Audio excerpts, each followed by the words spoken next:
बचपन में वो कहानी सुनी थी ना आपने, जिसमें राजा की जान उस तोते में होती थी। बिल्कुल उसी तरह लॉयर्स की जान उनके ड्राफ्टिंग में होती है। इनफैक्ट इंटर्न से अगर रिसर्च का काम वापस लेके उन्हें ड्राफ्टिंग का काम दिया जाने लगे तो इंटर्न्स को कुछ प्रमोटेड जैसा फील होता है। और तो और जूनियर लॉयर सबसे ज्यादा अगर स्ट्रगल करते हैं तो वो है ड्राफ्टिंग। तो आज के इस वीडियो में हम सबसे पहले एआई के थ्रू इसी ड्राफ्टिंग वाली प्रॉब्लम का सॉल्यूशन ढूंढने की कोशिश करेंगे। हाँ जी, so welcome to Srishti legal. मैं हूँ सृष्टि, आपकी कंपेनियन आपकी लीगल जर्नी में। सो ग्रैब योर चाय और coffee, whatever you like, and let's dive in. So आज की वीडियो में सबसे पहले हम चेक बाउंस के केस में लीगल नोटिस ड्राफ्ट करना सीखेंगे। सो मान लीजिए आपका कोई क्लाइंट आपको अप्रोच करता है कि उसका चेक बाउंस हो गया है, यानी कि उसको जो चेक दिया गया था वो बाउंस हो गया है और डिफॉल्टर पार्टी को उसने लीगल नोटिस भेजना है। तो इसके लिए आप सबसे पहले दो सिचुएशन में हो सकते हैं। एक, जिस कोर्ट में आप ऑलरेडी प्रैक्टिस कर रहे हैं उसमें प्रिविलेंट जो लीगल नोटिस का फॉर्मेट हो वो आपके पास हो। दूसरा, वो फॉर्मेट आपके पास नहीं। लेकिन हमें एआई से लीगल नोटिस चेक बाउंस के केस में स्क्रैच से ड्राफ्ट करना सीखना है, बिल्कुल शुरुआत से। तो उसके लिए हम सबसे पहले चैट जीपीटी पे जाएंगे। चैट जीपीटी ओपन होते ही उसमें आस्क एनीथिंग का जो डायलॉग बॉक्स आ रहा है उस पर क्लिक करेंगे और हम अपना प्रॉम्प्ट एंटर करेंगे। हम प्रॉम्प्ट देंगे कि I am a lawyer practicing in High Court of Delhi. I want GPT to ask 10 necessary questions required for drafting legal notice under Section 138 of Negotiable Instrument Act. 138 check bounce के लिए होता है। अच्छा, ये high Court of Delhi की जगह या district court of Delhi की जगह आप अपने कोर्ट का भी नाम डाल सकते हैं। सो ये बात यहाँ समझनी जरूरी है कि एआई को हम इसलिए कह रहे हैं सवाल पूछने को क्योंकि एआई को लेके हमारा सबसे बड़ा डर यही है कि एआई को अगर पूरी सिचुएशन ना पता हो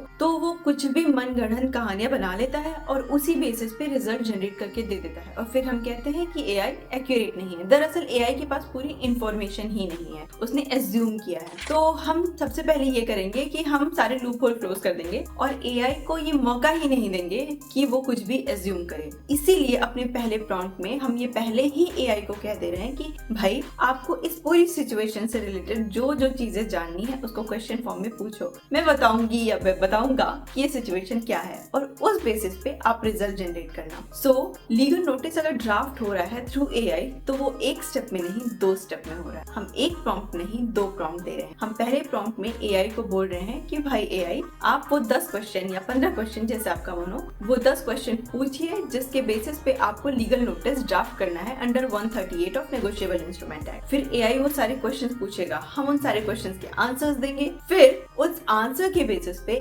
एआई हमारा लीगल नोटिस ड्राफ्ट करेगा। सो हम अपने पहले प्रॉम्प्ट से शुरू करते हैं। हम एआई को ये प्रॉम्प्ट देंगे कि I am a lawyer practising in High Court of Delhi. I want GPT to ask 10 necessary question required to draft legal notice under 138 of Negotiable Instrument Act। हमने उससे क्वेश्चन पूछने को कह दिया। अब एआई एक लिस्ट ऑफ क्वेश्चन 10 क्वेश्चन पूछने को अगर कहा है तो वो 10 क्वेश्चन की एक लिस्ट देगा जिसको हमें आंसर करना है ताकि एआई उस सिचुएशन को बेटर समझ सके। अब इस पूरे प्रोसेस को आसान बनाने के लिए हम एमएस वर्ड का यूज करेंगे। हम जीपीटी ने जो भी क्वेश्चंस पूछे हैं वहां से कॉपी करेंगे और एमएस वर्ड में पेस्ट करेंगे। अब हम एमएस वर्ड में आराम से उन सारे क्वेश्चन के आंसर्स को लिख सकते हैं। अब हम सारे क्वेश्चन के आंसर दे देंगे। जीपीटी कुछ क्वेश्चन ऐसे करता है जैसे name of the parties, date of issuance of cheque, date of default in payment etcetera. अब एमएस वर्ड में उन सारे क्वेश्चन के आंसर्स हम देंगे और जब हम अपने आंसर से पूरी तरह से सेटिस्फाइड हो जाएं तो एमएस वर्ड का आंसर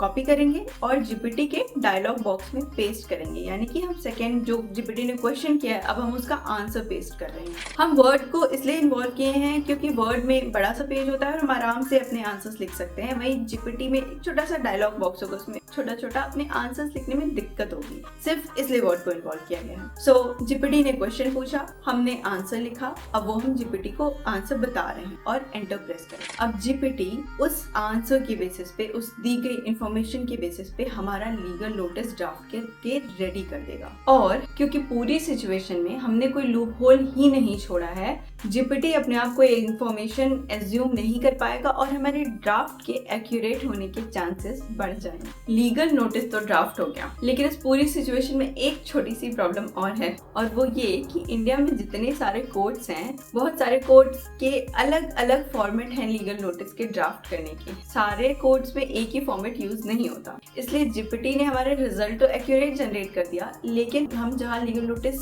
जिस जुरिस्डिक्शन में दे रहे हैं, ये जरूरी है कि उस जुरिस्डिक्शन में जो फॉर्मेट प्रिविलेंट है, हमारा लीगल नोटिस उस हिसाब से हो। सो इसके लिए हम जीपीटी का यूज फिर से करेंगे और जीपीटी को थर्ड प्रॉम्प्ट देंगे। सबसे पहले जीपीटी ओपन तो है ही उसमें जाएंगे, हम अटैच फाइल्स एंड फोल्डर वाले ऑप्शन पे क्लिक करेंगे और जो फॉर्मेट है हमारा, जो प्रिविलेंट है उस कोर्ट में, वो फॉर्मेट हमारे पास होगा ही, वो फॉर्मेट हम अटैच करेंगे और हम जीपीटी को ये प्रॉम्प्ट देंगे कि regenerate the above notice on the basis of above mentioned information into the format so attached in the prompt. इस प्रॉम्प्ट के साथ हम हमारे पास जो ऑलरेडी एग्जिस्टिंग फॉर्मेट है लीगल नोटिस का, उस कोर्ट का जिस जुरिस्डिक्शन में लीगल नोटिस भेजना है, यानी कि एग्जिस्टिंग फॉर्मेट, हम वो अटैच कर देंगे। अटैच फाइल्स एंड फोल्डर का एक आइकन होता है, उस पर क्लिक करके हम अपना लीगल नोटिस का फॉर्मेट अटैच कर देंगे और ये प्रॉम्प्ट दे देंगे और एंटर प्रेस कर देंगे। अब जीपीटी ऊपर जो नोटिस अपने हिसाब से जनरेट किया था हमारी दी गई इन्फॉर्मेशन की बेसिस पे,